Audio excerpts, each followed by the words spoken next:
Magandang araw po. Ako po muli si Rachelyn Rojas, ang Consular Attaché sa Philippine Consulate General dito sa Jeddah. At ako naman po si Narabel Zamora Bue, ang inyong Social Welfare Attaché. Samahan po ninyo kami sa isang mabilis ngunit makabuluhang paglilibot dito sa Building 3, kung saan matatagpuan ang mga serbisyo ng MWO, OWA, ATN Unit at ng SSS para sa ating mga kababayan sa Jeddah at Western Region dito sa Saudi Arabia.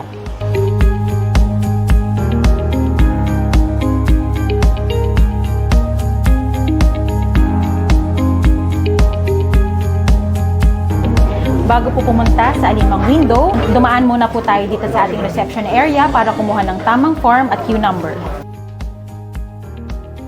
Dito po ninyo malalaman kung anong window kayo dapat pumunta. Depende sa inyong transaksyon.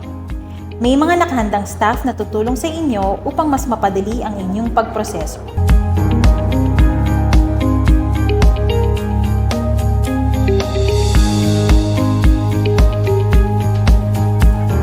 Sa Window 1, inaasikaso ang mga dokumento ng mga balik manggagawa kabilang ang inyong Overseas Employment Contract.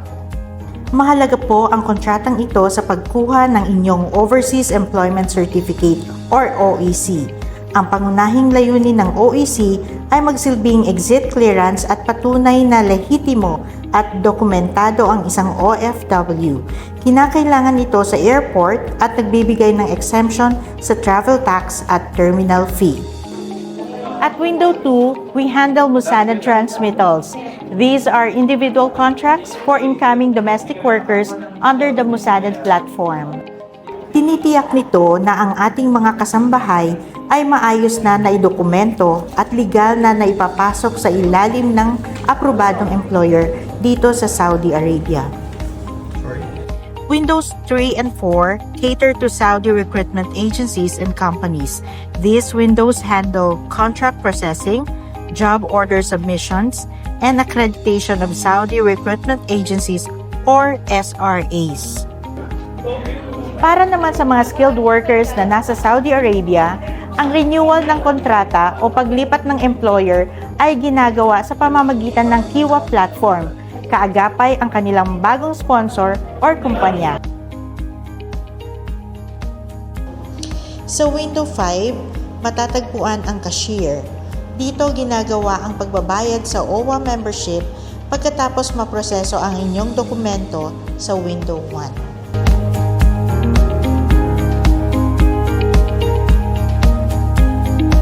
Narito naman sa second floor ang Assistance to Nationals Unit or ATN para sa mga kababayan nating nangangailangan ng tulong kagaya ng police cases, detention, legal case at ang ating SOR or Shipment of Remains.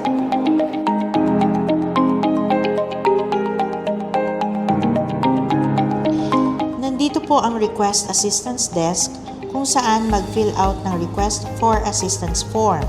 Pagkatapos niyo pong magsulat, kayo ay kakausapin ng ating case officers in charge para sa buong detalye ng inyong concerns upang agad na matugunan ang inyong pangangailangan. Huwag po kayong mag-atubiling lumapit sa amin para sa anumang tulong na inyong kailangan.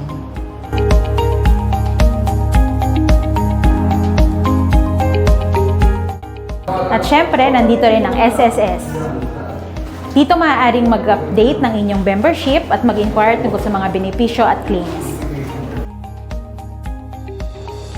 Mula kontrata hanggang sa tulong legal at benepisyo, lahat ay nasa loob ng Building 3. Kami po sa MWO, OWA, ATN at SSS ay handang maglingkod at sumuporta sa bawat overseas Filipino worker dito sa Jeddah at buong Western Region ng Saudi Arabia.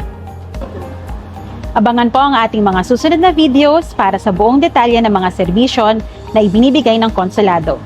Para updated tayo sa lahat ng impormasyon, huwag kalimutang mag-follow, like at share sa aming social media accounts. Para sa bayan, para sa bawat OFW, maraming salamat po. Ingat po kayo, kabayan!